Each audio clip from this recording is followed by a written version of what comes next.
સાબુદાણા ખીચડી બનાવવા માટે એક પેનમાં થોડું તેલ ગરમ કરી અને શિંગદાણા તળી લેવાના. બહુ દાજી ના જાય એનું ધ્યાન રાખવાનું.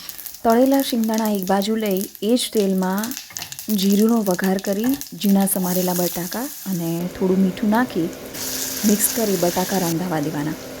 આ સાબુદાણાને મેં રાત્રે ધોઈ અને સાબુદાણાથી ડબલ પાણી નાખી 7-8 કલાક માટે રહેવા દીધા. આવી રીતે પલાળ્યા અને 7-8 કલાક પછી સાબુદાણા પલળીને ડબલ સાઇઝના થઈ જશે.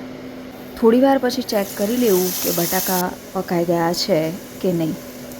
અને જો બરાબર પકાઈ ગયા હોય તો એમાં તળેલા શિંગદાણા, પલાળેલા સાબુદાણા અને લીલી મરચી, આદુ, લીંબુ, કોથમીર નાખીને કોથમીર અને મીઠું નાખીને લીલો મસાલો બનાવ્યો છે એ થોડો લીંબુનો રસ, લીમડાના પાન નાખી બધું મિક્સ કરી અને ખીચડીને ગરમ થવા દો 2-3 મિનિટ સુધી સ્લો ફ્લેમ પર.